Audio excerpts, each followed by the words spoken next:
এই বাংলার জমিনে নাস্তিকদের কোনো ঠাঁই নাই। যারা নাস্তিক মুরতাদ, যারা ইসলামের ক্ষতি করেছে, যারা ইসলামের ক্ষতি সাধন করার জন্য শুধু বাংলাদেশ নয়, আমেরিকা থেকে, রাশিয়া থেকে, ইউরোপ থেকে তারা ষড়যন্ত্র করে আসতেছে। আমরা বলতে চাই, যারা ইসলামের ক্ষতি করতে চাবে আল্লাহ পাক রব্বুল আলামিন তাদেরকে গজব দিয়ে ধ্বংস করে দিবেন। ঠিক কিনা বলেন? নাস্তিকতা নিপাত যাক, দিন ইসলাম জিন্দাবাদ। নাস্তিকতা নিপাত যাক, দিন ইসলাম জিন্দাবাদ। কোটি প্রাণে একই আওয়াজ। খোদাদ্রোহী ছাড় পাবে না, এই বাংলায় ঠাই হবে না। মুসলমানরা জেগেছে আজ। ঠিক কিনা বলেন? তোলো তোলো আওয়াজ তোলো, জোর কদমে সামনে চলো, সবাই মিলে একই তালে দাও না স্লোগান। নারায়ে তাকবীর, নারায়ে তাকবীর। দিন ইসলাম, দিন ইসলাম জিন্দাবাদ, জিন্দাবাদ। ইসলামেরই জন্য দেশের হয়েছে জন্ম, ইসলামের বিরুদ্ধে গেলে দেশ হবে ভিন্ন। ঠিক কিনা বলেন?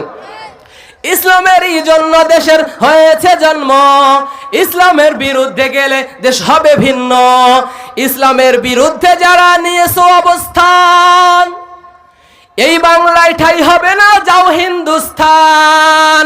তোলো তোলো আওয়াজ তোলো, জোর কদমে সামনে চলো, সবাই মিলে একই তালে দাও না স্লোগান। নারায়ে তাকবীর, নারায়ে তাকবীর।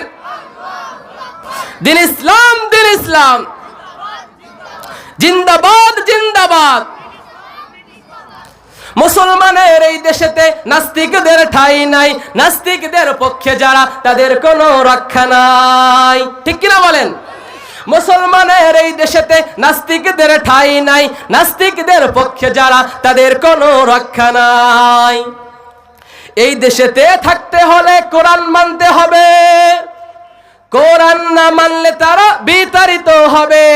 তোলো তোলো আওয়াজ তোলো, জোর কদমে সামনে চলো, সবাই মিলে একই তালে দাও না স্লোগান। নারায়ে তাকবীর, নারায়ে তাকবীর।